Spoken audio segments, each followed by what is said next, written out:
Glasgow Commonwealth ഗെയിംസിലെ para athletics വിഭാഗത്തിൽ വെള്ളി medal നേടി രാജ്യത്തിനും കേരളത്തിനും പൊന്നാനിക്കും അഭിമാനമായ മുഹമ്മദ് ബാസിലിനെ MLA KP നൌഷാദ് അലി വീട്ടിലെത്തി അനുമോദിച്ചു.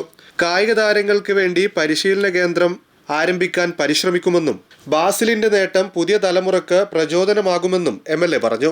കോമൺവെൽത്ത് ഗെയിംസിൽ 10.83 സെക്കൻഡിൽ 100 മീറ്റർ ഓടിത്തീർത്ത് വേൾഡിലെ സെക്കൻഡ് ഫാസ്റ്റസ്റ്റ് പേഴ്സണായ അല്ലെങ്കിൽ ഈ പാരാ ഗെയിംസിലെ സെക്കൻഡ് ഫാസ്റ്റസ്റ്റായ നമ്മുടെ പ്രിയങ്കരനായ സുഹൃത്ത് ബാസിലാണ് നമ്മുടെ കൂടെ ഉള്ളത്. അപ്പോൾ അദ്ദേഹത്തെ ഞാൻ ഹൃദയം തുറന്ന് അഭിനന്ദിക്കുകയാണ്. ഒരുപാട് പ്രതികൂല സാഹചര്യങ്ങളിൽ നിന്നാണ് അദ്ദേഹം ഈ വലിയ നേട്ടത്തിൻ്റെ നെറുകയിലേക്ക് ഓടിക്കാറുള്ളത്.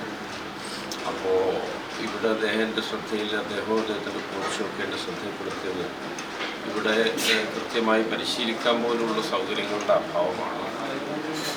അത് തീർച്ചയായിട്ടും നമ്മുടെ അടിയന്തര ശ്രദ്ധ പതിയേണ്ട ഒരു വിഷയമാണ്. അതുപോലെ തന്നെ നമ്മുടെ ജേതാവായ ബാസിൽ വ്യക്തിപരമായിട്ട് സർക്കാരിൻ്റെ ചില ഇടപെടലുകൾ ആവശ്യമായതിനെക്കുറിച്ച് എന്നോട് സൂചിപ്പിക്കുകയുണ്ടായി.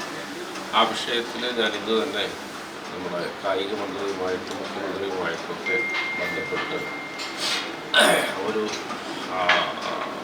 നീക്കം അതിലുണ്ടാക്കാൻ വേണ്ടി പരിശ്രമിക്കും. തീർച്ചയായിട്ടും ബാസിലിൻ്റെ ഇനിയുള്ള ഈ കായിക യാത്രയിൽ നിങ്ങൾ എല്ലാവരുടെയും കൂടെ ഈ പൊന്നാനിയുടെ പൗരാവലിയുടെ കൂടെ MLA എന്നുള്ള നിലയിൽ ഞാനും അതിൻ്റെ മുൻനിരയിലുണ്ടാവും എന്ന് ഒരിക്കൽ കൂടി ബാസിലിന് ഞാൻ ഹൃദയംഗമമായ അഭിനന്ദനങ്ങൾ നേരുന്നു.